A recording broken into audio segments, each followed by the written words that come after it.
Passons au champ suivant, le prénom de réalisateur. Je garde toujours ma règle de nomenclature dans laquelle je ne mets pas d'accent, je ne mets pas d'espace, je mets un nom descriptif suivi de la première lettre du nom de la table.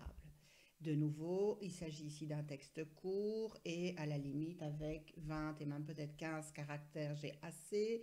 Je repasse en revue, je vais mettre une légende, prénom, je pourrais mettre prénom du réalisateur aussi si je veux. Là, évidemment, il est important de mettre la case que vous voulez visualiser dans vos étiquettes de formulaire et d'état. Est-ce que je vais obliger la personne à encoder le prénom du réalisateur?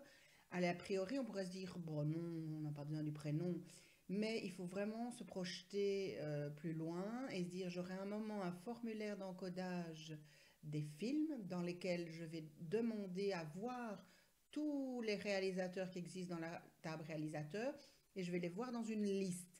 Or, si je n'ai mis que les noms, ben, je risque d'avoir 3 ou 4 millaires et si j'ai pas le prénom, ben, je ne saurais de nouveau pas choisir.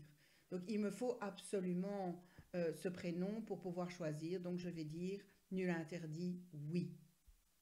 Indexé, ben là, je vais rarement faire des tri des recherches juste sur le prénom, donc peut-être pas nécessaire.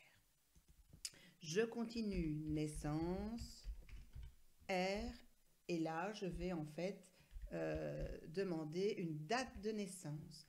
Eh bien, si je regarde dans mes types de champs, j'ai texte court, texte long que nous avons déjà vu pour la description du genre, et quelque part, là dans le bas, j'ai date, heure.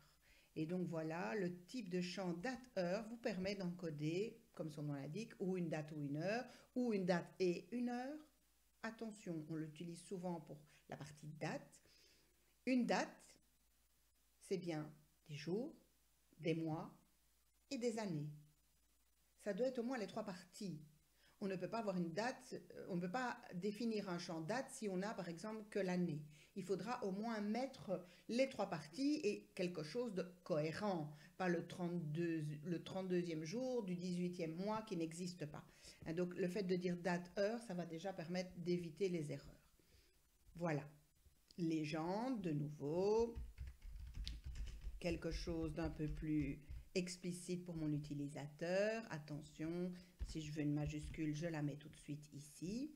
Nul interdit, ben, je ne vais pas obliger l'encodage de la date de naissance. Ça veut dire que si jamais vous voulez encoder un réalisateur et que vous n'avez pas sa date de naissance, ben, ce sera permis. Pourquoi pas?